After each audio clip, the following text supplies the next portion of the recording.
Hello and welcome back to the Dharma Business Code podcast. I'm Fabi, your host, and today we're going to have one of my favorite people, IRL in Nashville, Taylor Nick. We met a few years ago, and it feels like in lifetimes as well. But in this specific lifetime, we've met, and Taylor is a powerhouse, fellow managing, so doing all the things. Taylor, how about you introduce yourself? Thank you for being here. Oh my goodness, I'm so happy to be here. I love talking to you. I could talk to you for hours. Every time we do talk, we're like, we probably need like 3 more days to finish this conversation. So I'm glad that we finally have a chance to sit down and dive deep on so many of our favorite topics. Yes. Business and spirituality are 2 of my favorite things, and they fuse naturally together. At least to me, they do. And so I love to talk about that because I guess in some instances, they could be considered very separate spheres, but they absolutely don't have to be, and probably ultimately shouldn't be. But yes, my name is Taylor. I was a hair and makeup artist here in Nashville for 15 years. I did celebrities on the CMA red carpet, photo shoots, music videos. I've had a couple of my own salons. I've worked in high-end salons for years, and maybe, when was it? 2015 or so, I was getting a little disenchanted with the beauty industry. I was wondering if we were telling people that they were broken and needed fixing, or if we were helping them express some part of their inner self so they could show up in the world in a more authentic way. And probably it's a combination, but you can never get to the inside to resolve the things there by changing enough things on your outside. There's never enough things you can change. And so I became really obsessed with this idea of inner beauty. What is inner beauty? What is it about the most beautiful people that I have met that feels like they're lit from within? They feel magnetic. They feel glowy. I feel drawn to them. That was kind of how I defined inner beauty. And I went on this pilgrimage of interviewing every single person I knew and actually recorded it in a podcast, asking them, what do you find beautiful? Who are the most beautiful people you've met? What did they have in common? When do you feel the most beautiful, and how is that different than when you feel loved or even just pretty? What's the difference? And I kind of came to the conclusion through that process of recording 3 seasons of that podcast and hearing all of these similar threads and patterns. If we're going to talk about light that comes from the inside, we probably need to learn more about what's happening on the inside. And so that led me to study all these ancient philosophies and spiritual systems and things to discern what that light is. And I concluded for myself, I believe that's the light of the soul, that the soul is just pure light, and beauty is actually more of a subtractive technique than an additive. It's more about taking things away that are blocking the inner light than by adding more and more things to the outside. And so then I started learning about all of these different techniques that help unblock the inner light. So I studied the Enneagram was kind of my first gateway drug into systems. One of my close friends says that we are systems enthusiasts. We love a system.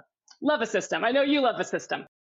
And so Enneagram, and then human design and astrology as well. I mean, I have different ways that I describe each of these systems for understanding the framework of who you are, who your soul came here to be, what your gifts are, and how to express that in the world and reveal that light. But my biggest thing that changed the whole trajectory for me was this woman I follow named Bella Lively, who does sessions called Inner Voice Facilitation. And I was listening to her. She would just post on her podcast these live sessions that she would do with people. And when I would hear her asking their inner voice questions, and when their inner voice would respond, my entire frequency of my body would change. It felt expansive and peaceful. And I knew everything that was said had a resonance of truth to it. It was like all of these different people's inner voices were saying very similar things. And so when she gave the opportunity to become an inner voice facilitator, I signed up immediately. She didn't even have a date set yet.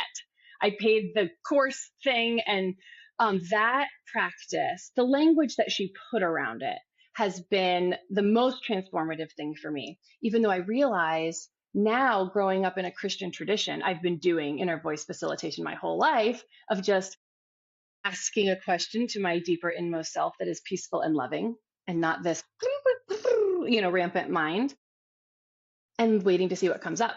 Mm-hmm. And so I started offering that as a service. I also did Bach flower remedies. And now the way that all weaves into my sessions, I'm still doing styling with people. And also, we're having all of these conversations about life and where do you feel stuck.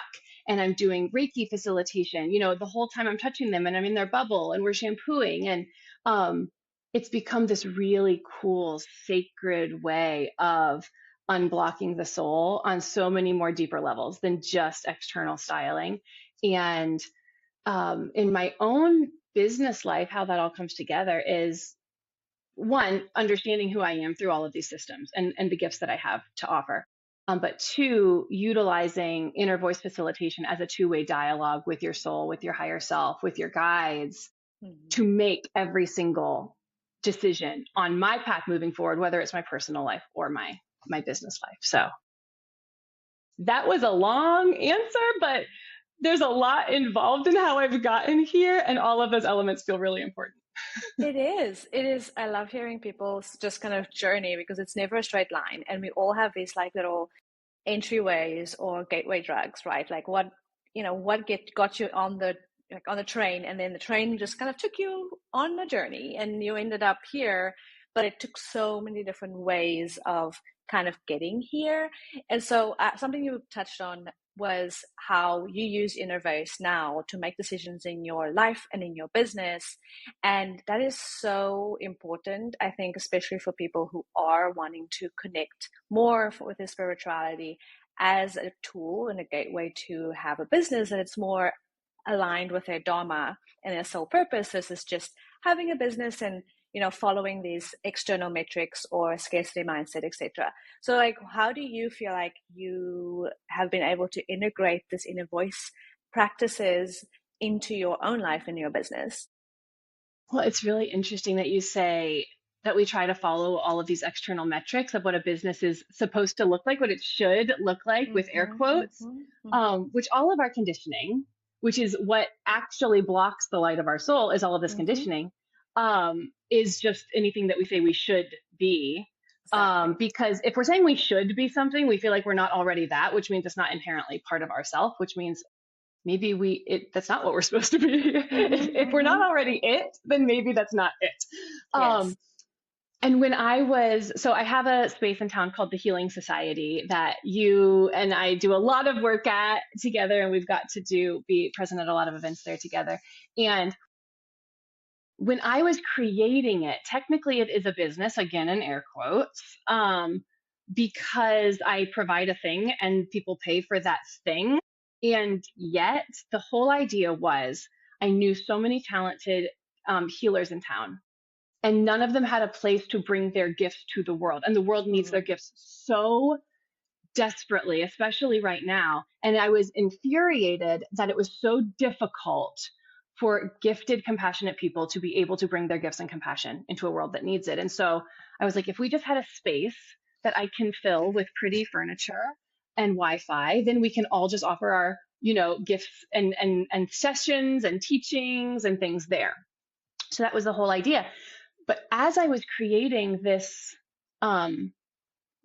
container of what this thing wanted to be, I had this blueprint, almost like an etheric blueprint in my inner vision. And whenever I had a question, I would, tap into that. I would pull it up and be like, okay, this is what I have to do at this step. What do we do next? Because I grew up, my parents were entrepreneurs. And so I grew up hearing them talk about business all the time. I grew up reading a lot of business books because they were always in the house. Mm-hmm. And I've learned from a lot of really reputable teachers how business is supposed to look. And so when I started asking these questions about what the healing society was supposed to look like, when I asked inner voice, I heard, yeah, so it's really cute that you've read all of this stuff about business. And also, you don't have to set all those books on fire, but you can definitely set them way, way, way off to the side, because none of that information, none of those ideas of those people's minds that they have already been conditioned by is going to be pertinent or helpful in what this thing is supposed to be.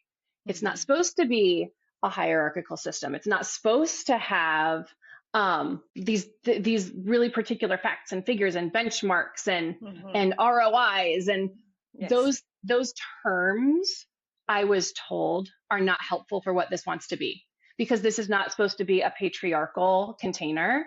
It's supposed to represent how future businesses, in air quotes, how future communities of people that do their gifts together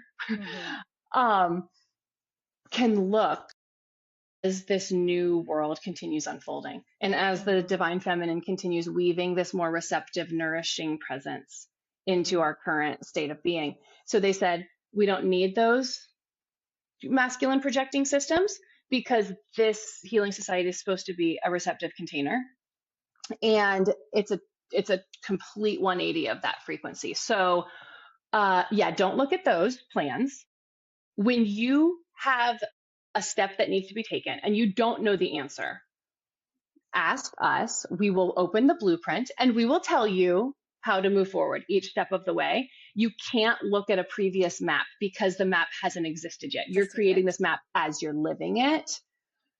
So that feels a little bit like falling through space. Yes. But also knowing that there's like an invisible net under you, which is, exhilarating. It's so freeing. We don't want things to be boring. So as a managing, we know that we are here to create and to bring about new ways of doing things, right? Yeah. So like the managing is here to show the world a new way of combining things that doesn't make sense and bringing new things into the world. And so when you are someone who is here to, your dharma is to bring new things into the world, it's really hard to look at someone else's blueprint or the blueprint of, like you said, all of these business books and all of these, because if it's supposed to be new and novel, it doesn't exist yet. So like you're basically starting from scratch, but not in like a way where you have to do it by yourself. And that's why it's so, you go from a state of, oh my gosh, I have to do this all by myself, to, oh my goodness, I don't have to do this all by myself actually, because I'm going to be guided every step of the way.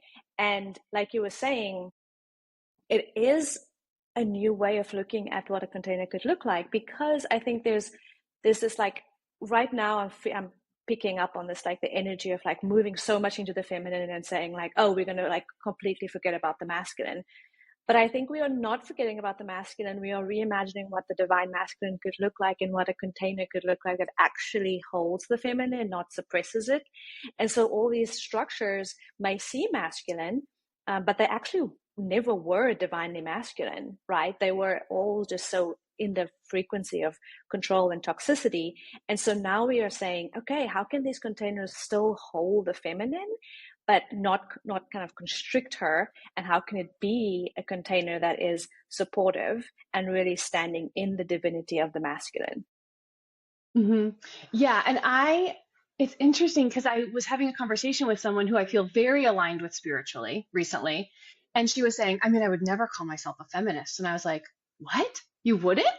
What do you mean? She's like, well, no, I don't hate men. I don't hate the masculine. I think there's lots of value in masculine energy in terms of like projecting things into the world, making things, being assertive. And I was like, yeah, I feel totally aligned in that. I agree with that. I just would love for women to, make 100 cents on the dollar like men do instead of 70 cents on the dollar. Like, I think there's this egalitarian equality that needs to happen. And we get very confused. I think there needs to be clarity on these terms of masculine and feminine, because I don't mean women and men.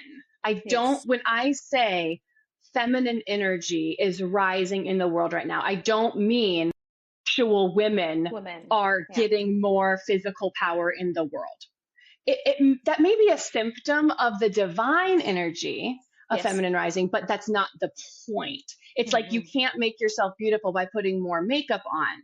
the energy shifts underneath first, and then everything follows. So yeah, there might be more women, growing into powerful positions in the world, but it's because the underlying zeitgeist is shifting, saying, we can't inhale forever. We can't pump ourselves up and be the biggest and taut and best and like fierce and throwing punches because we're so inflated. If you inflate forever, you will die. You have to exhale. You have to open up space. And so when I talk about masculine and feminine, I'm talking about inhaling and exhaling. And I'm talking about projecting something into the world, sending out a radio signal into the world, and then also being a radio receiver that can then take messages in and be transformed by it. And then that changes what I put out, subsequently. The masculine and feminine, it's, the classic yin yang symbol, always swirling together, never stagnant, always moving, and always having a little bit of the other one embedded within itself.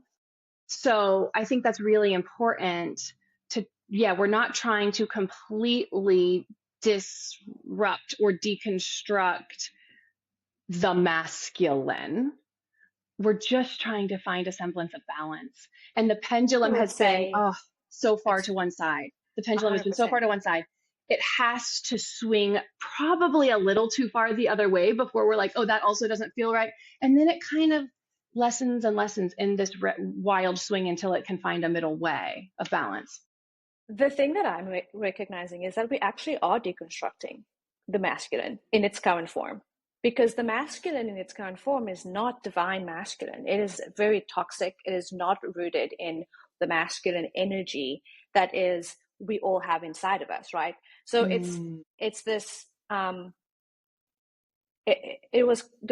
system needs to break, and for a system to break there needs to be entropy, and for entropy there needs to be chaos. So we need to break the current system to be able to recreate the system in a more holistic way, because even what we have right now as what we call masculine, that is not healthy either. So it's like, this is not talking about women or men. And also, like, sometimes when I think about the feminist movement, it is so masculine in the aspect of, right, like it is coming, I'm like, oh, this boss girl, and I'm like, I can do anything and I don't need a man. And yes, that is not healthy either, because we need both energies to be able to manifest in a healthy and in a the container needs to be healthy, and the energy within it needs to be as well.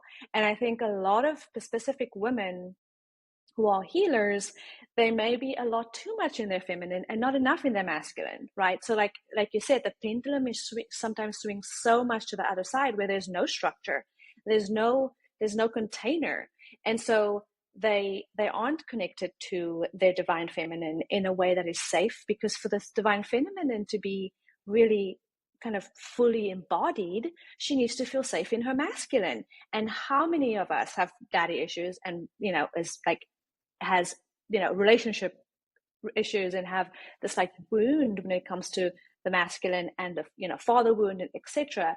And so it's not bashing men, it is understanding that this is a collective reimagining of what our energies could look like, versus us being so polarized that we've been for the past thousands of years, really since the Great Fall, right? Like since the fall of Lemuria and Atlantis, there's been this complete oversaturation of this like masculine energy that has, obviously we know created this chaos. And so we're almost like needing to unravel, okay, picking it up and being like, is this truly truth, capital T truth? Like you were saying, like when you hear it and you feel it and you're like, I can sense that is truth in my body, and using that as your litmus test, not necessarily like the gender, paradigm that we've created. Yeah, I used the word deconstruct, and I think you're right that is incredibly necessary. When I said I don't want to deconstruct, I love the idea of taking apart a house brick by brick and examining it and being like, is this piece valuable, or was it just shoved in there on accident? I think I don't want to annihilate the Yes. masculine. I don't want to destroy it. Yes, there are things that have to die. There's parts of the plant that have to be pruned.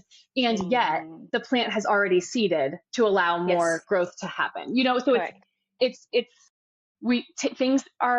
things do die and are taken apart. And yet there is resurrection, Yes. which is part of the cycle. That's part of the process. Yes. It's not supposed to die off forever.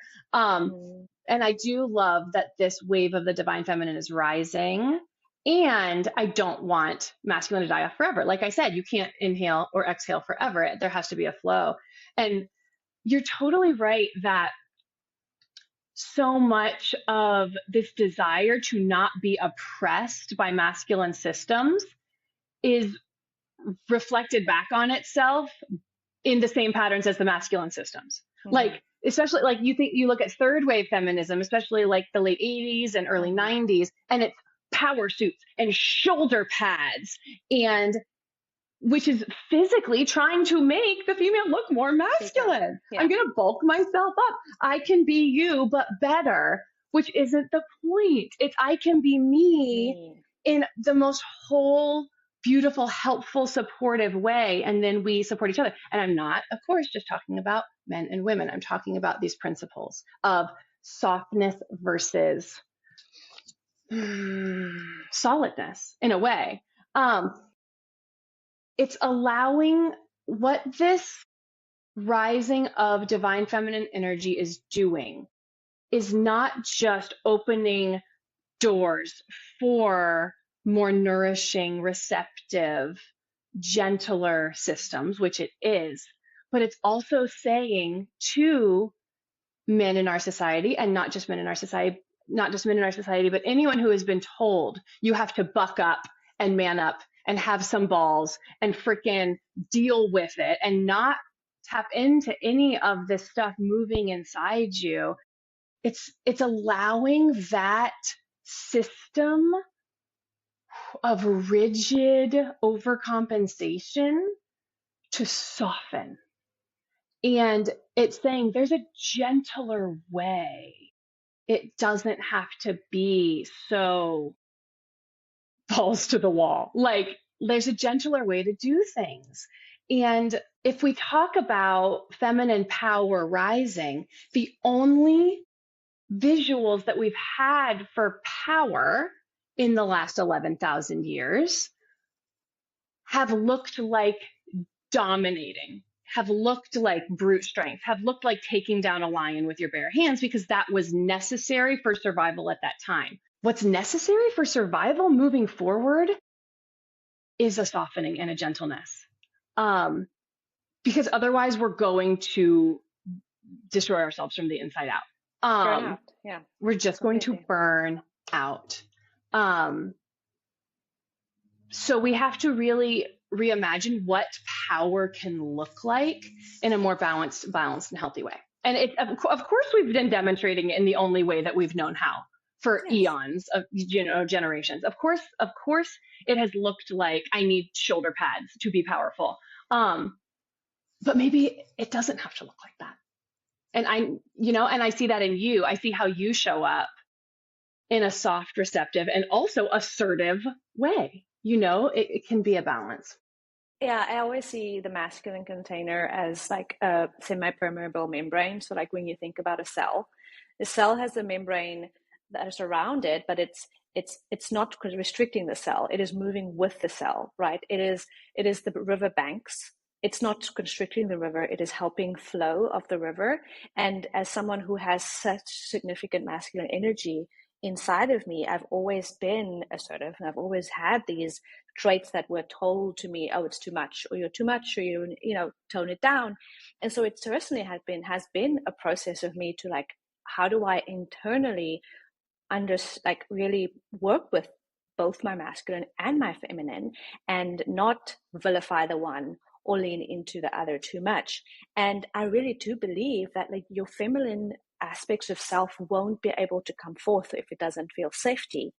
And safety is required, and feminine only again feels safe when it is able to trust the masculine within, the masculine without, your familiar masculine, what does your containers look like in your life, and then bring it back to business. You cannot run a business without a masculine container, right? And so I'm kind of on this like mission of saying, yes, the feminine is rising, but don't forget that you need a masculine container. You can't just like willy-nilly go and do stuff for your business and not have some type of system, some container. It needs a structure that will hold it, and whether that structure is your own energy, that you're really cultivating your masculine energy, or you find a coach, or you find a mentor, or whatever that looks like. There needs to be that semi-permeable membrane, because you cannot, and that's another thing, right? The masculine and the feminine is what creates, right? Like the most basic creation that is human beings can only come forth from masculine and feminine energies. And so when we create our business and we want to manifest in the physical, we need to bring together the masculine aspects and the feminine aspects. And I think a lot of people, especially healers, because we are so in our feminine, right?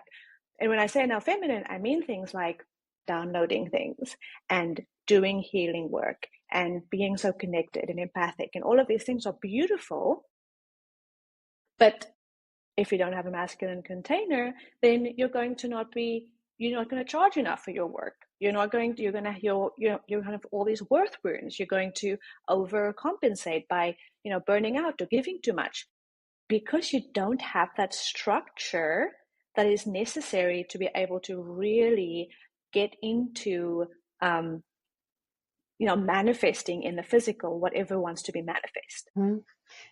It's so true. And the interesting thing is that, of course, all of these concepts, if you turn them inside out and upside down, you see it reflected in the other side of the spectrum.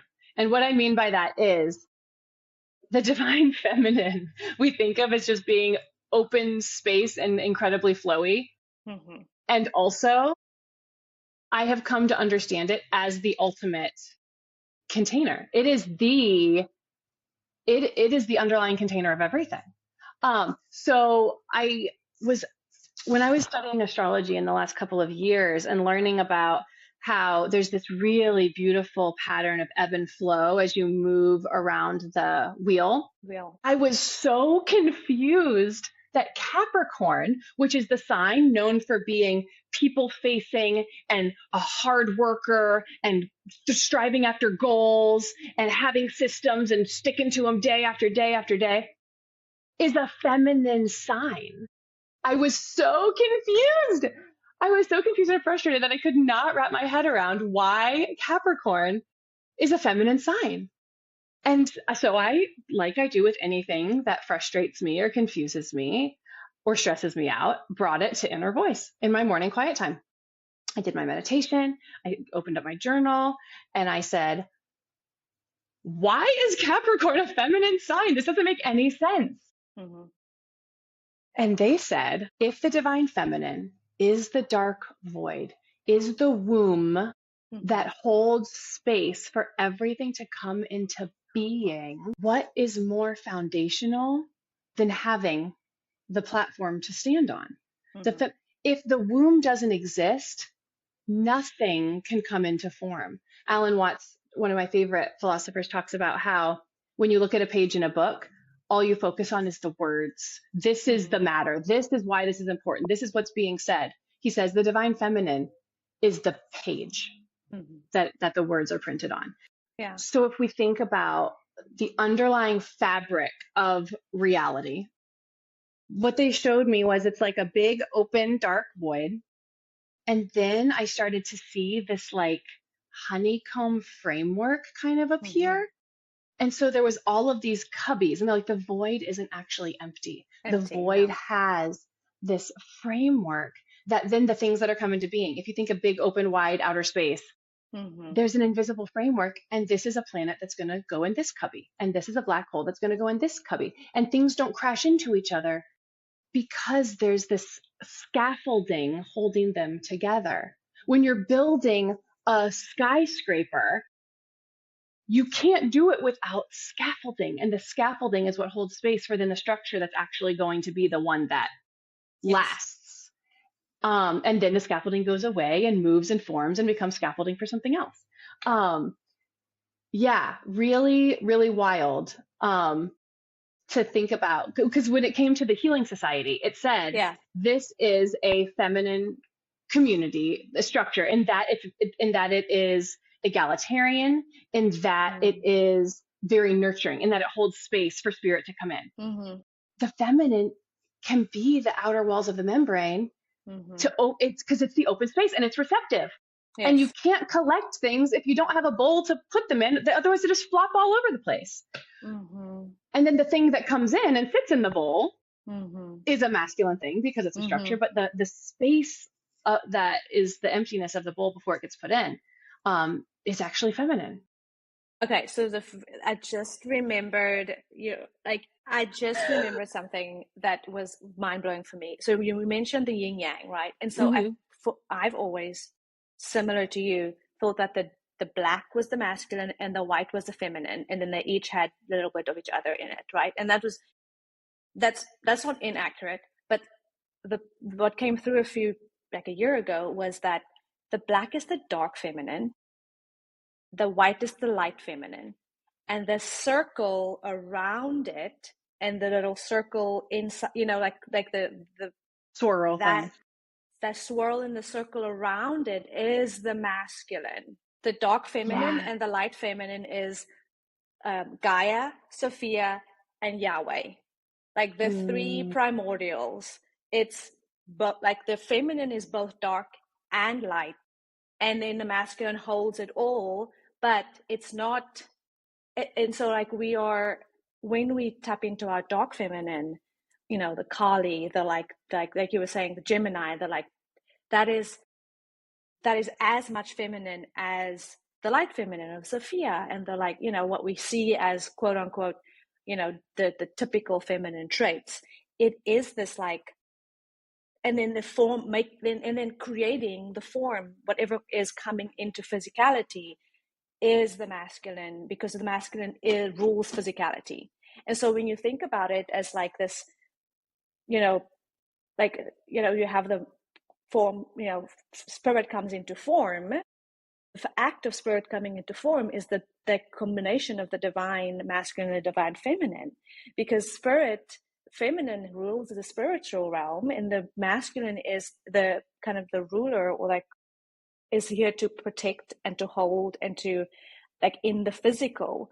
And so when you come into the physical and things and it's been so beautiful just to see in my life as the guides have been working with me, cultivating my masculine side and bringing it together is the things in the physical realm of going out and failing in the physical, creating, doing art, doing things in the physical, and not just being la la la, only downloading and doing all of these channelings. No, bring it into form. That is how you heal the masculine aspects that need so much healing in ourselves and in the collective. That is a huge principle when it comes to hearing your inner voice, when it comes to developing your intuition, is the responses that you get are infinitely clearer and more actionable when you have an intention to act on them in physical reality. Yes. If you do not have an intention to put it into practice, you will get a bunch of ambiguous, fuzzy answers, because spirit wants to be made manifest in physical reality. That is the pattern.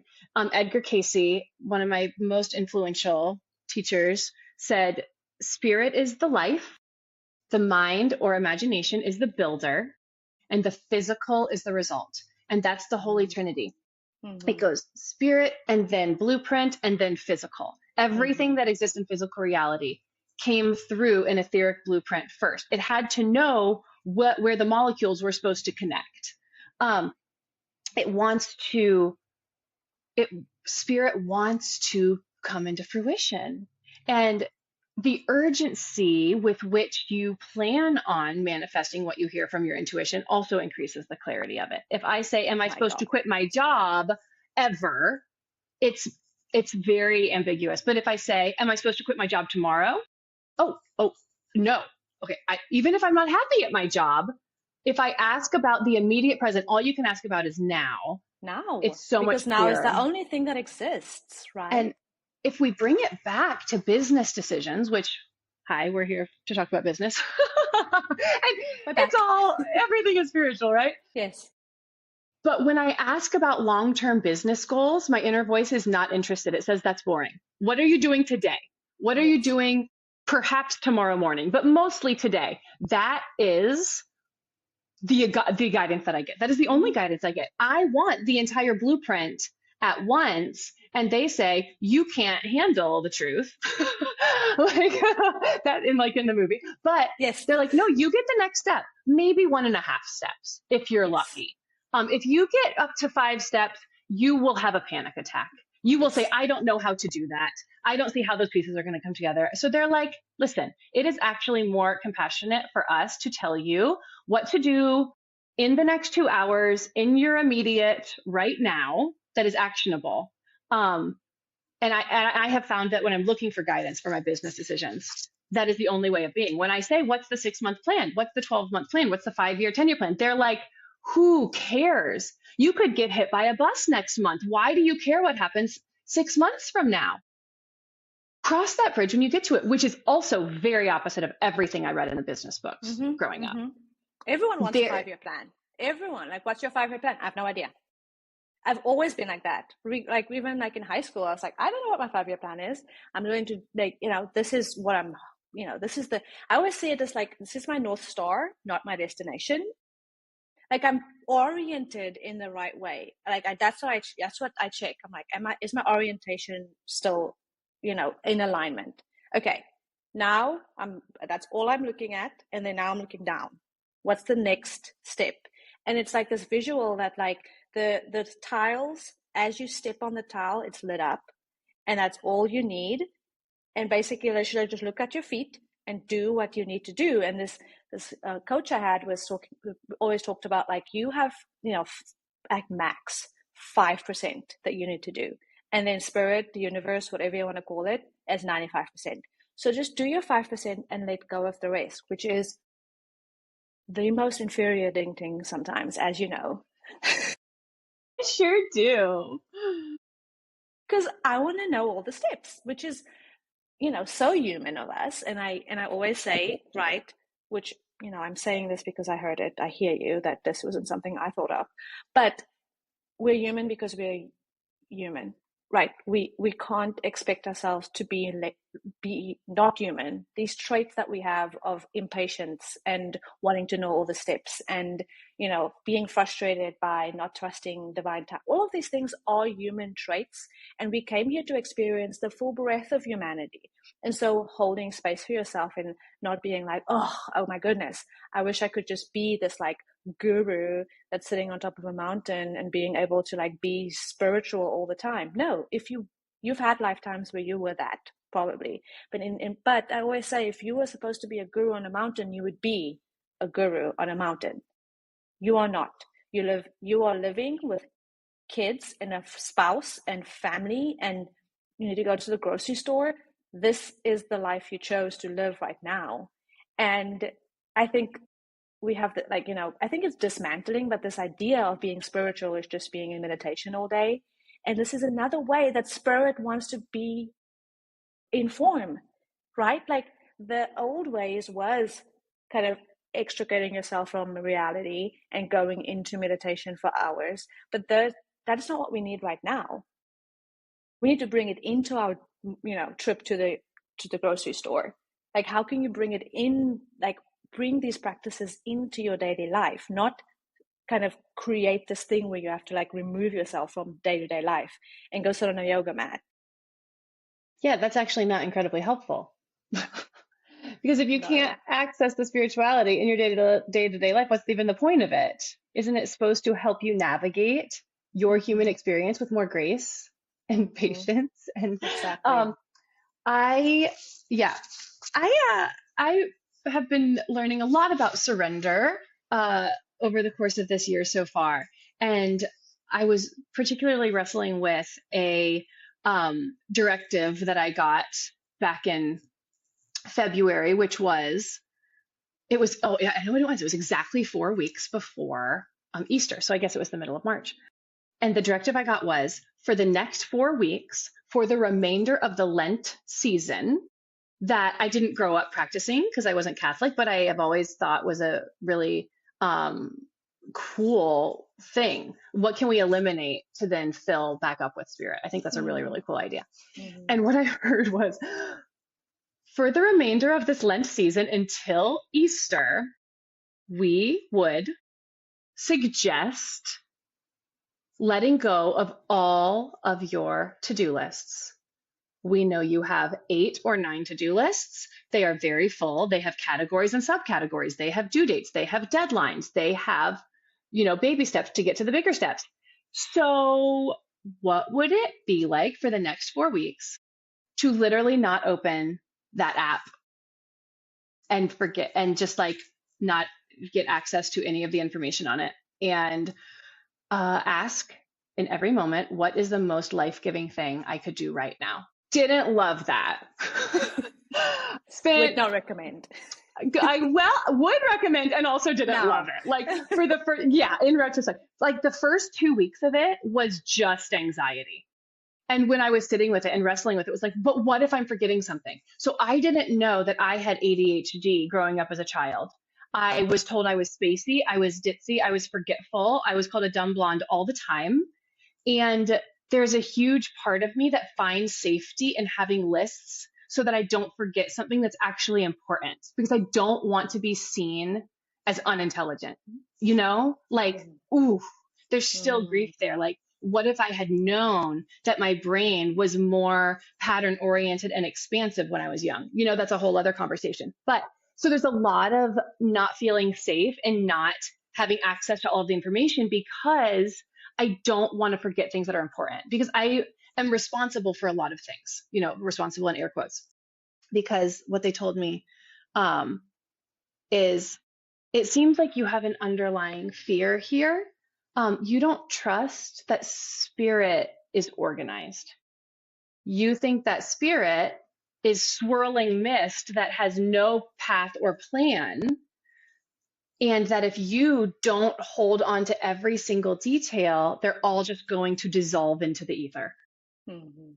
But if you look outside the window and you look at a freaking leaf, is it disorganized, or is it incredibly intricate and precise and gorgeous in all of its inner workings that I don't even comprehend?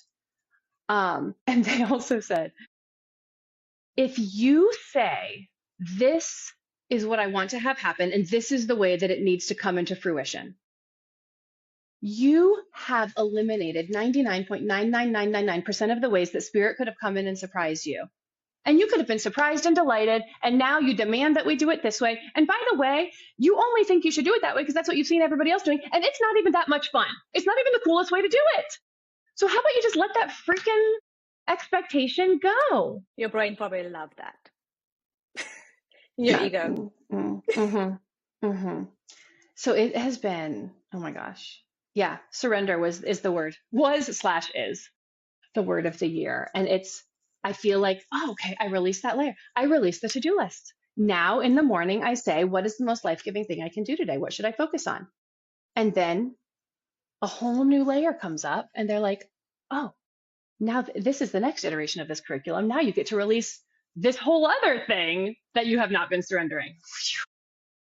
It's a spiral, right? The learning. Yeah, but this spiral is moving so much faster than the spirals I've experienced in the past. It's like every moon Quickening. Cycle, it's a new curriculum, or it's a new chapter of the curriculum book. Where before, I swear, a chapter of curriculum would take me like a 3-year cycle or something. It is so rapid now. It's kind of disorienting.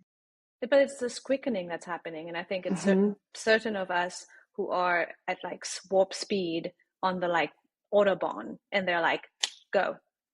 Like you just need to strap in, or otherwise you're going to And to that point, they said, if you don't learn to uncurl your white knuckled fists and surrender, this roller coaster is moving fast and your arms are going to get ripped off because it is already moving and you are on it. So you better surrender. Otherwise it's going to hurt. Yes. So the sooner you learn to let go, the better. And that's why they say babies don't get hurt in a car crash, because they don't, right? Like that's the whole thing, that they don't like, because you're just Drunk going with people the also flow. don't get hurt as much because their muscles are relaxed. If you're actually relaxed, you don't get whiplash. You go through the motions as they come versus using your preconceived notion. And the hubris, isn't it just so funny as humans? The hubris that we think we have any answers. Like we think that, okay, I need to control spirit. If I don't control... Spirit doesn't know how the universe works. I'm the only one who knows how it works. If I don't do this, everything's going to fall apart. And then like the bird outside is like, what the fuck is a spreadsheet even? Right. Seriously. What is taxes? My friend is taxes? My friend goes, my dog doesn't care what's on the news. No. Literally doesn't Why care. Why should I? And they're thriving. They're just living their life. They have all their needs met, you know? Yeah, imagine. I'm thinking of so much Bible scripture right now, Fabi. It's so funny how the pendulum for me swung the whole other way. I released all of it. And then now, the more I am enmeshed with spirit in my life, these Bible verses that I memorized as a kid at Vacation Bible School are coming back to me. And I'm like, I get that now. That makes sense to me now. Like, how am I as a human supposed to understand what's happening in universal unfolding? It's like saying, I'm the shepherd, you're the sheep. The sheep don't understand the big picture. Trust. The sheep doesn't have to understand how the world works. The shepherd's got it. The shepherd's got it. And then I'm also thinking about the if he clothes the lilies of the field in their gorgeous petals, of course your needs are going to get met too. Exactly. Consider the lilies, right? Like, but it's that, I always say it's the underlying energy that comes through, that is coming out, right? Like if you're, and I think you posted this of like, if you're a Christian or you're a follower, but you don't actually, something like, it's like, this aspect of Christ consciousness comes up a lot in the conversations where we really see this. We've seen this. I don't know if you've picked up on this, like return to Jesus or return to God movement, or like people who have basically like went through this whole spiritual awakening, and now over the last year or two, they've kind of gone back to the church in a way that is so much more like dogmatic than they even were before. And it's so interesting, this aspect of the Christ consciousness returning, and never left, but like really rising as well. And I think a lot of us who grew up in the church, go through this deep deconstruction process, but then return back 180. Like you return back to this energy of truth that was always there underlying all this shit that was put on top of it. And now we're able to like pull out again. We're able to pull out and see what is here. You can see the truth underneath it, and you've removed the dogma, you've removed the control, and you're able to be like, oh, that's because there's so much truth, and that's how systems are created. That's how empires are, it's there's a kernel of truth in it. But it, it's so like convoluted after like, thousands of years, but there is still that truth that you can still find, like that layer or that like thread that you can pull. Yeah, I always describe it as when I'm wrestling with a concept and then I ask inner voice, and then I feel like I'm getting turned inside out and upside down. And I'm looking at the concept, but from a completely reverse perspective, like in the movie Interstellar, which, spoiler alert, it's been out for a while. He looks back at his life from inside of the black hole, and he's like, oh, I see how it all made sense now. And that's how I feel about the scripture that I grew up with, the Christian principles I grew up with, is inside out and upside down. Oh, I totally see how that makes sense now. If we 100%. Remove the teachings on it, the improper translations, the taking things out of context so that leaders could control people by telling them that it's actually about being afraid instead of being safe in spirit, because when people are afraid, you can control them and manipulate them. And people who are empowered cannot be controlled, even though the Bible says, fear not, more than 230 times. It's the most repeated thing ever. The people who teach us the Bible are telling us we're supposed to be afraid all the time. That's a whole soapbox I can get on. But this idea of returning back to spirit in an authentic way, in an energetically aligned way, and seeing the truth in it. There's a church that we were members of back in Tampa called Watermark. It is one of the most incredible places ever. And Tommy Phillips is the pastor there, and he is a grounded, true teacher. He teaches cultural context. He teaches the underlying energy of what was being communicated, but in a very he teaches in a very analytical, structured way, like college lecture type perspective, kind of like our friend Raven at the Healing Society, And he had his first book come out last fall, and it's about the deconstruction movement. And is this a problem because the church feels like this is like the end of, the contemporary Christian church? And he says, or is it a prophetic call to return to what it's supposed to be, like the prophets through the ages? He's called Invisible Jesus. He says, people, millennials in particular, aren't walking away from millennials aren't walking away from Jesus. They think his call to love people is right on, He said, that's the most important rule. They're like, great, aligned with that. They're walking away from the church because they don't see him there. And that is the thing. He's not there anymore. And I stopped calling him I started calling him Yeshua. I don't like Jesus. To me is the church. You can have that. Yeshua is the energy underneath it, right? You start, and that's what you're saying. Like, I think this aspect of like uncovering the layers that has always been there. You're not finding something that's new. You're just removing you're removing the layers from what has always been there, right? Bringing it back around. Exactly. We're like full circling this shit. But it was so beautiful to me because, again, I think same thing. The reason why I chose to grow up in the church, and I chose a family where my dad was a pastor, and I grew up in a church that was so conservative, and I still believe it was a cult. But the thing that it taught me was to look at the Bible in a different way and understand the Bible in a more allegorical way versus like Bible, like truth, or like what is it really? What is the what could the the Genesis story be if it wasn't like actually about like the first humans? Like what is the allegories there? How can we pull through these because that's it's not a storybook, and it's also like inaccurate anyway. So anyway, but I was able to see the Bible, and I know the Bible, right? Like, which is the thing about growing up in the church. You're like, you can't tell me anything about up and down, versus all of these stories. They're not new to me. And obviously there was a lot of trauma that came with that. But now I'm able to really have conversations with people and really be like, you can't really like pull a wool over my eyes about this, because like I lived and breathed this for 20 years, like my formative years. This is all I knew. And so I went through this again reconstruction process. And when I got reacquainted with Yeshua and Mary Magdalene and Mother Mary, it was like coming home. It was like coming back home after a long time away to like best friends. It was such a different experience. And now I'm like, the things I say sometimes, I'm like, 20 years ago, Fabi it sounds the same sometimes, right? The things we talk about sounds very similar, but the energy behind it is rooted in something completely different.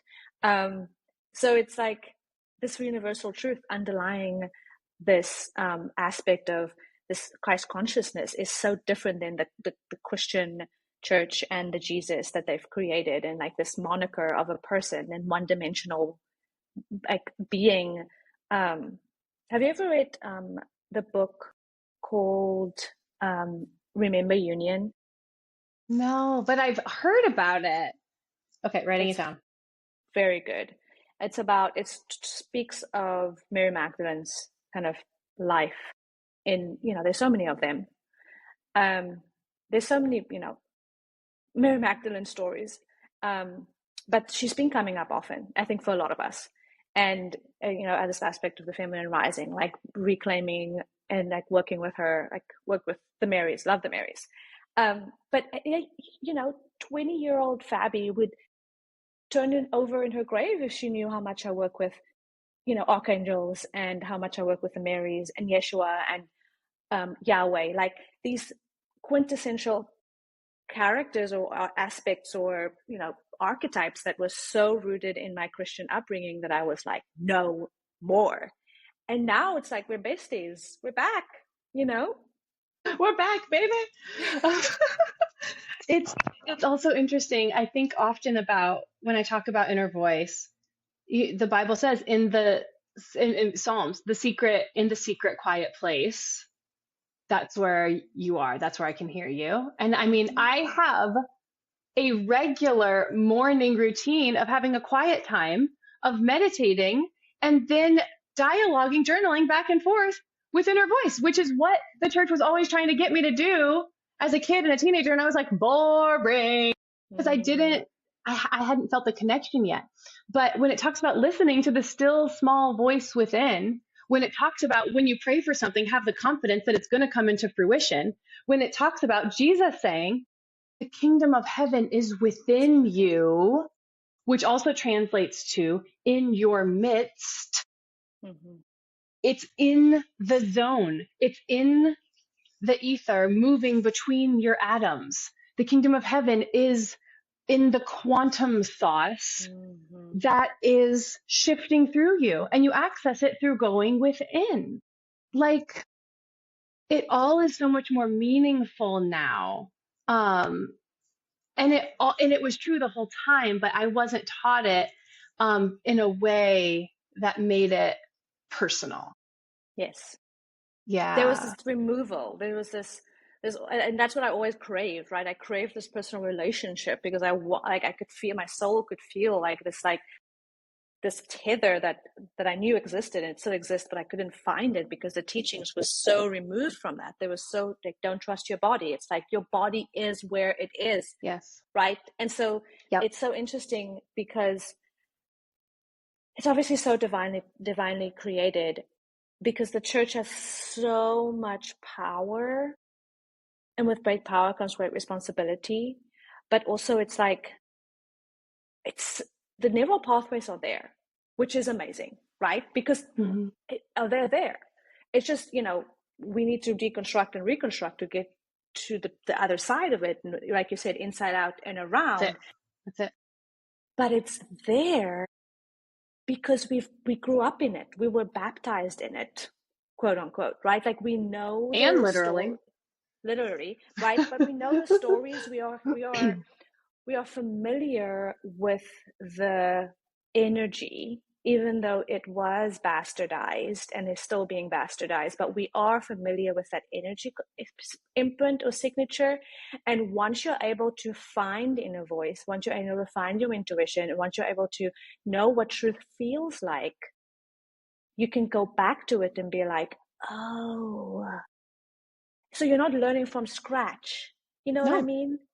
Right. And it's actually so genius, because regardless of how everything is in divine timing, right? Because the powers that be, or, what do you want to call it? The darkness, the blah, blah, all of these, the powers that be that has created the system where, the church was, used for control, has created a blueprint that can be used to shift. It's already there, right? Like it's already, and a lot of people, are still going to continue in that cycle of being in this, in the cycle of fear and all of that. But the ones of us who are breaking away from it, we already have the foundation of these teachings, of this like energy signature. And now we are just kind of going, okay, I'm going to go do the inner work. And then I'm going to we don't have to like start over. Yes. It's like when you start to think about it, it's like genius, because we're using the system that was created to oppress us as a starting off point for our liberation. Well, when I think about deconstruction, I think about, like I said earlier, taking apart a house, looking at every single brick and being like, is this brick helpful? Or was this brick just filler? Or how did it get here? When you take apart a house, you still have all of the materials there. Yes. You can reconstruct it in a more balanced, healthy, supportive, functional way. You still have all of the bricks. And that brick was always helpful because it all happened for you. That brick that was laid there, even though it felt like it was not for you, it happened to you, that actually helped you get here, which was all by design, right? Like every single thing that has happened to you and will happen to you, it's not happening to you, it's happening for you. And so even the brick that you are discarding, which is so funny, because as we're doing the spiral thing, we realize the bricks that we've discarded before, we come back to it and we're like, oh, actually, this brick I thought wasn't helpful. Now I see the real lesson. Now I understand the whole, like, I understand both sides of it. I understand that the dark is necessary for the light to shine, and the light is necessary for the dark to shine. So there's no such thing as a bad brick. Yep. There's an ancient proverb that says, first it looks like a river, and then it looks like a mountain, and then it looks like a river again. Like it goes through this iteration. Yeah. Yes. Okay. So my storyline brain that loves an outline wants to ask you now, how does all of this, there are themes of what we've been talking about, masculine and feminine, and ebb and flow, and cycles of deconstructing and then reconstructing, which is the whole, I mean, that's the exchange of giving and receiving. What does all of this say about how you and I do business? I think for me, it says that it is completely different than I thought it was going to be. And that it is, every time I think I figured it out, it's like, JK, you didn't figure it out yet, or ever will, right? It is that deconstructing and reconstructing this house every single day. Because the minute you get attached to the house, it changes. Literally, every day. The minute you think you have it figured out, it's like, no, actually, you don't. And getting comfortable with being uncomfortable, getting comfortable with, it's not a lesson that will be learned and then we move on. It's a lesson that we are continuously learning and implementing lessons on a new level and on a deeper level. And so seeing everything in physicality as what it is, which is just a projection of your subconscious and the lessons that you're meant to learn, and the mirror of what is still there for you to work through and experience, right? And so there is no end point. There's no finished line unless you die, which is when you're done. But there is always just learning. But this is also just the 6-3 in me, because I'm always learning, right? So, but for me, it's like, okay, there's truth. And that's the most important thing for me, was to realize what, and be comfortable and be so connected to what truth feels like for me, not for you, but my truth. What does my truth feel like? And then using that as the litmus test for everything, right? And sometimes it feels like truth, and then I realize 6 months down the road, oh, that wasn't actually it. And I adjust it, right? It's just like this iterative process of like, realizing that like this isn't something that is I'm a victim to. Like, I'm not on earth because I'm in the death sentence, or I was like sent here because I did something wrong at some point, or karma, of all of these things. This is like a co-created, like I can be as active in this process, and some days I don't want to be active. Some days I just want to not do the things they tell me to do, and then I reap the consequences down the road, but I'm aware of it, right? So like for me, it's like this conscious aspect of when you say you're conscious, you're part of a conscious community or you're awake. We fall asleep so quickly. Like this aspect of waking up and then falling asleep. Being conscious is something you can cultivate all the time, or you can go back to sleep super quickly. And I think giving yourself grace of those, like, realizing that and that's why meditation is such a profound practice, because that's the point of meditation. It's not to silence your brain, but it's to be able to more and more to catch yourself where you're following the thread of the little whatever down the river, and becoming sitting on the riverbank and just seeing your thoughts go by. Sometimes you jump in the river and you go with your thoughts, and that's okay. But your awareness of, oh, I'm in the river, I'm going to step to the side. So it's like bringing spirit into form, literally, all the time. How about you? How does this work for you? Yes. Ebb and flow, give and take. Man.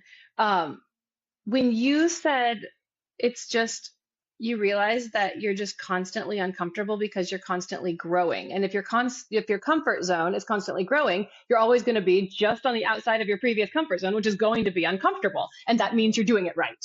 Because if you're not uncomfortable, then you're not growing. So for anyone who is listening, who feels incredibly uncomfortable as they're branching out in different phases of their own process, if it feels really scary and vulnerable and uncomfortable, great. You're doing an awesome job.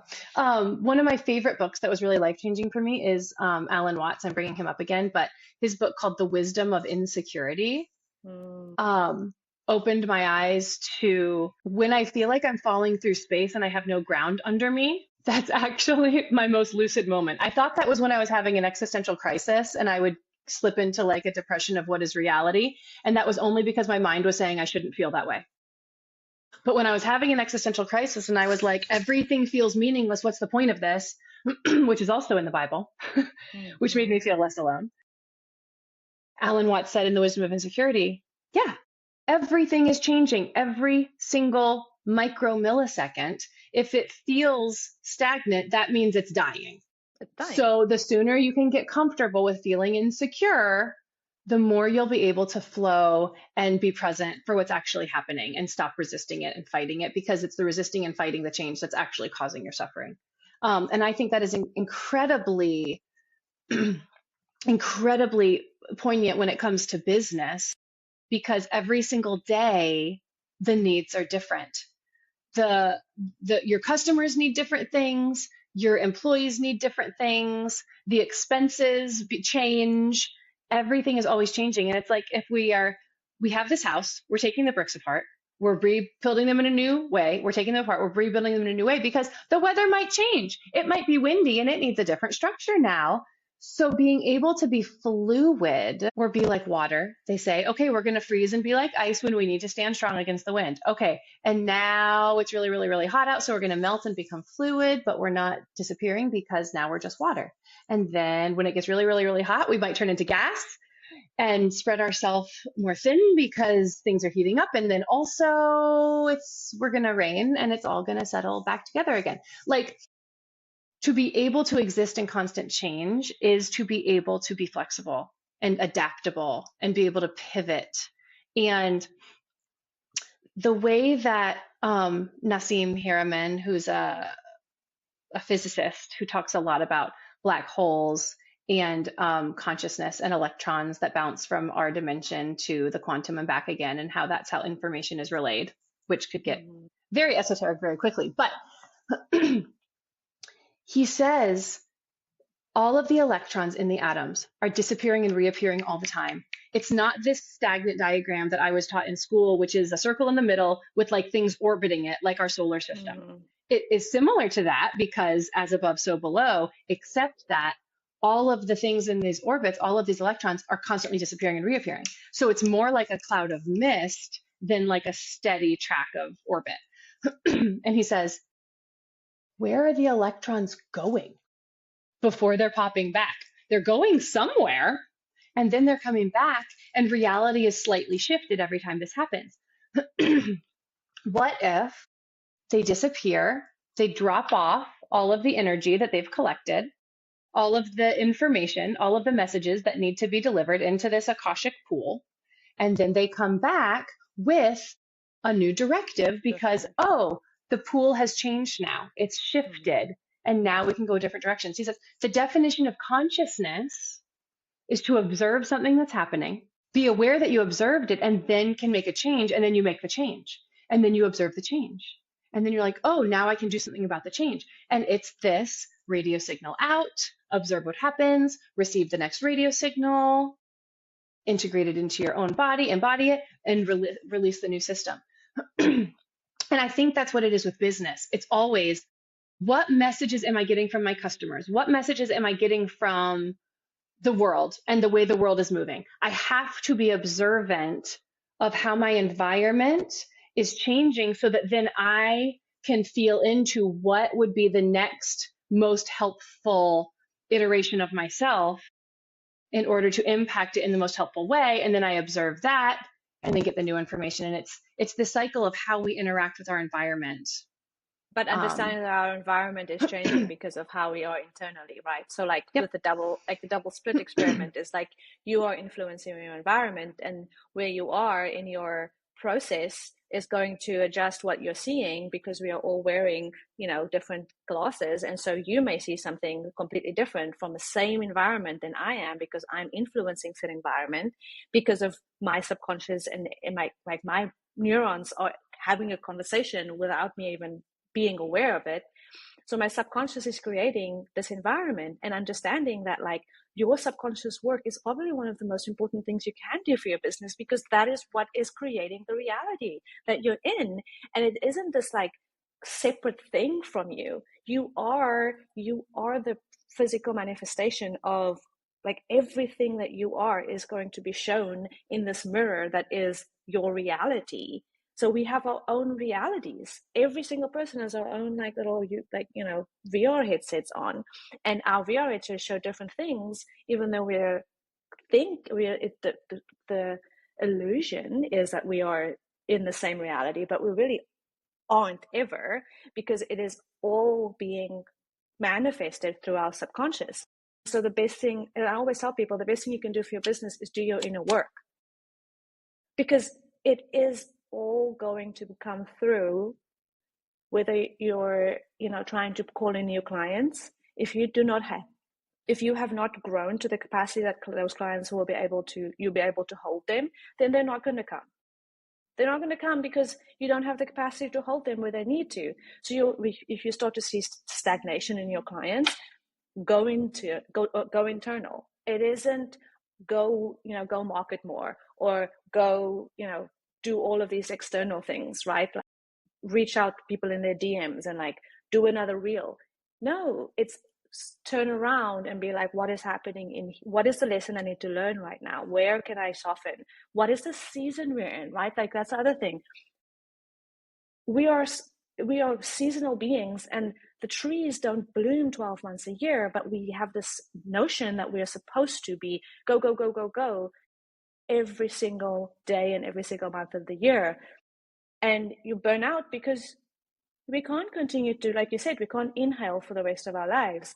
And so this aspect of bringing in these sacred rituals, sacred seasonal like shifts, and looking at where we are in the wheel of the year, where we are in the seasonal shifts, where we are in the feminine, like are we, like what is happening, like you said, in the environment, and seeing it more than just like your ideal client avatar, or your like these aspects of what we've been told a business like structure needs to be. Your business structure is so much more than just like these external metrics that we've been told is important. And it has to do with like, where are you in your menstrual cycle?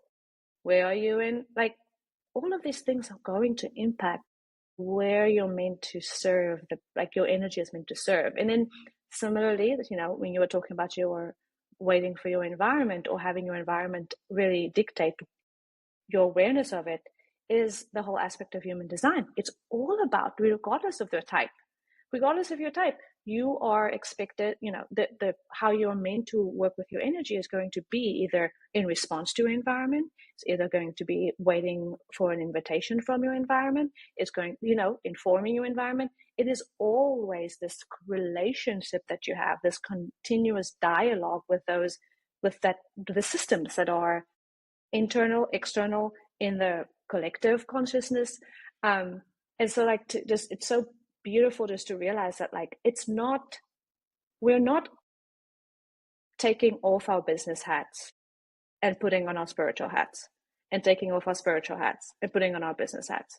Because if you understand how the universe works, business isn't in this separate black hole, and it hasn't different rules. It has the exact same rules. And I think that's the aha moment that I think we are able to see is, we know, and I know a lot of women and a lot of healers, not just women, but we have healers that are so understand this kind of reality so well, but there's this block when it comes to implementing these teachings, these understandings, these knowings into this structure that is called 3D business. Yeah. And I appreciate you pointing out our reality that we think we're observing objectively, and our impact on our reality is through the filter of our subconscious. And your VR version game that you're playing is going to look different than mine, which is also intentional because we have different gifts that we're supposed to bring to the world. We have different impacts that we're supposed to make on the world. And if it was all the same, then there would be a lot of stuff that gets not looked at and gets not healed. And if we want to make the world better, and ultimately, I think the goal of every business should, and I mean it when I say should, be to make the world better than we found it. If we have a business which is facilitating energy exchanges through society, it's facilitating this current comes in and this current comes out, and this person gets what they need and this person gets what they need over here. And how do we get what these people need to them, which is marketing? The way that we make the biggest impact on the world is exactly what you said. If we want to change the world, we have to change ourselves first. If we want to heal the world, we have to heal ourselves first. And doing that inner work, doing that sitting in those places that feel kind of murky and cloudy within us. It's not clear in there. It is cloudy. And intuition is about sitting in the fogginess until things bubble to the surface and you get a glimpse of clarity. And you're like, okay, I see the sidewalk with the next square lighting up. And that's what you get, is just the first little bit, because you're willing to sit in that inner realm that feels really vulnerable and you don't know what you're going to find there. But when we talk about how spirit wants to come into physical reality, spirit wants to be manifested, the universe wants to keep unfolding and keep blooming like a flower.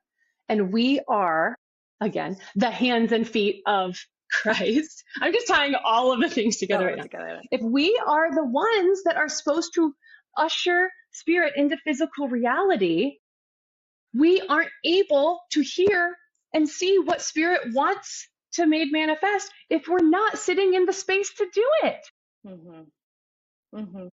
The only way that we can show up in our business and be what our business needs and be what our client needs and be what our community and the world needs is if we can first sit and belong to ourselves. Yes. And it comes also back to what I learned about inner beauty. You can't shift enough on the outside. You can't implement enough funnels to attract clients. You can't do enough Instagram advertising to make it work. Beauty starts from in here and then becomes radiant on the outside. Your successful business, a successful exchange between you and the world where everyone prospers, starts in here and then radiates out. It's the same. They say, it's not personal, it's business. The Godfather, You've Got Mail is one of my favorite movies. I say, it's not personal, it's business. It's all personal. Everything is spiritual. Everything comes down to how your spirit shows up in the world, how your light is expressed in the world. And if you have a business, then that is one of the most major channels for how your light shows up in the world. 100%. Business, parenthood, partnership, all major initiations. Your business is your initiation. When you feel the call to start a business, that is you saying, tapping in to getting on this roller coaster and saying, I'm ready. Right? I'm ready to learn the lessons that need to be learned. I'm ready to start to go through this curriculum that is a fast track, right? And there's so many people are like, and I was one of them. I was like, I hate my job. I want to quit my job. And they're like, you're not ready. And I'm like, I'm ready. And then they were like, you're not ready. And because it's such an initiation, it brings up all of your insecurities. It brings up all of your wounds. It brings up all of these things that you weren't ready to face, but you said yes to. You wanted to do that. So not for the sake of it's not for the sake of necessarily like success being having XYZ, because I've had a lot of businesses that the point of it was not to make six figures. The point of it was to learn the lessons that I needed to learn about myself and move through it. And so again, these external metrics of like, what does success look like in a business?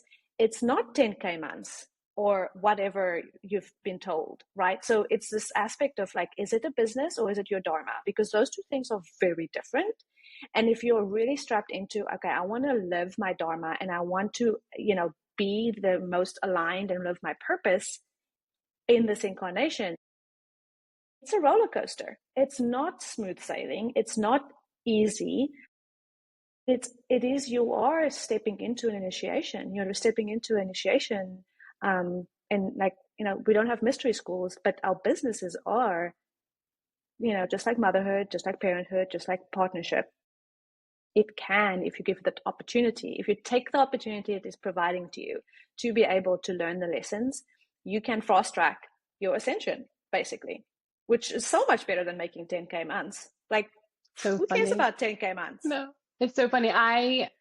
When I was first, learning about all of these different spiritual practices and traditions and systems, I was like, I went through that phase of, I'm going to get all the certifications. I'm going to learn all the things. I'm going to sit in all the workshops and be the most knowledgeable spiritual person in my mind and not have to apply it internally.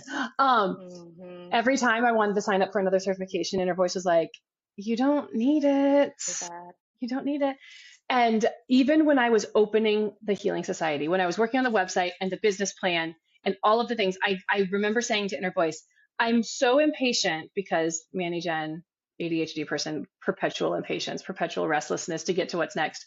I was so impatient to get the Healing Society launch behind me so that I could do more certifications and learn the stuff to continue my spiritual development.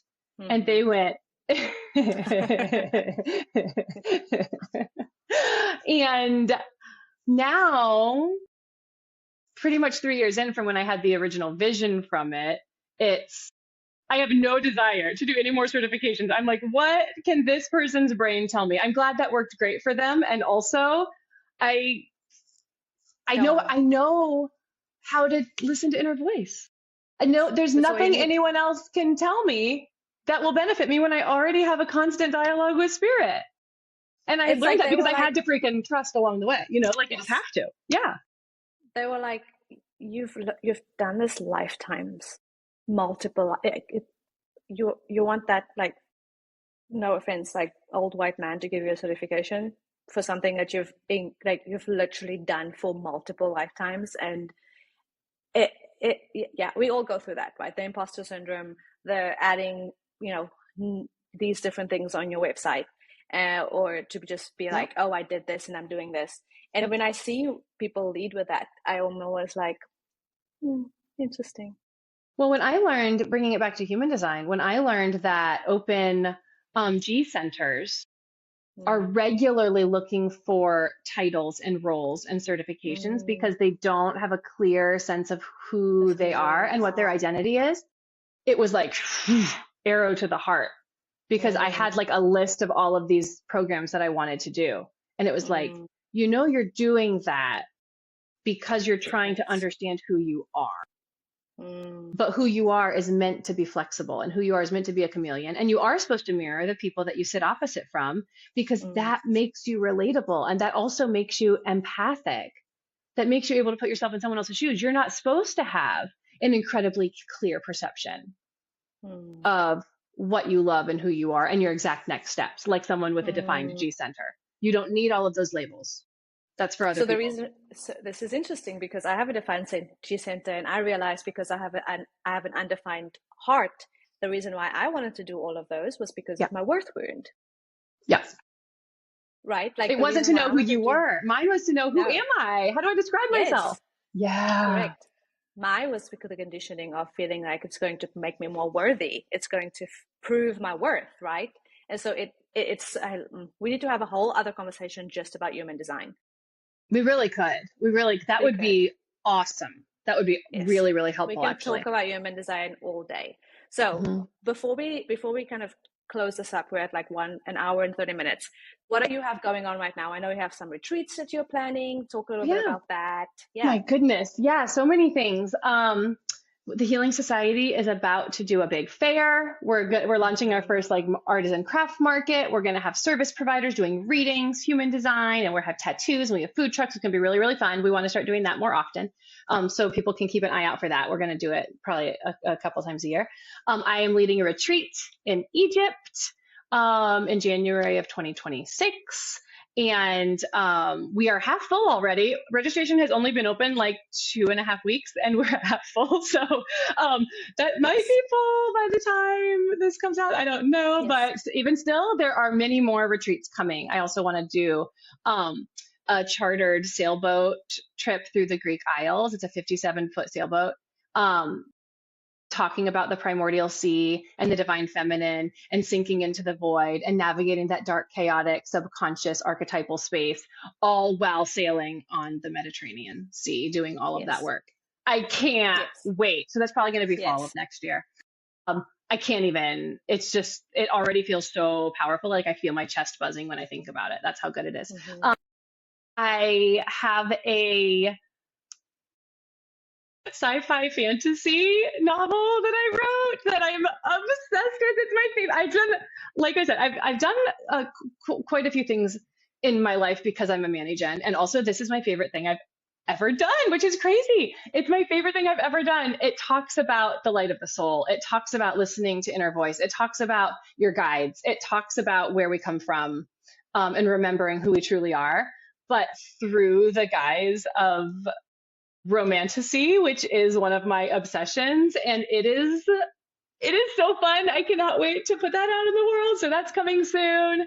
And then if people are in Nashville and they're craving spiritual community, if they have healing modalities, if they need a place to bring their gifts to the world and they don't have it, of course, we would love to have you at the Healing Society because it is the most incredible group of people. That's how I met Fabi, and it is seriously the best people that I've met in town, and I can't imagine my life without them. So, do I have anything else going on, Fabi? I don't know. I can't remember. I think that's the majority of the things. That's it for now. Yeah, that's it for now. So, who knows what'll happen in 2 months? But I know. I'll put all of the things at the bottom. You can find Taylor everywhere to link. And so, thank you so much for coming. I will definitely have you back. This was so fun. Absolute pleasure. This was a delight. Oh my gosh. All right. Bye. Okay. I'll see you soon.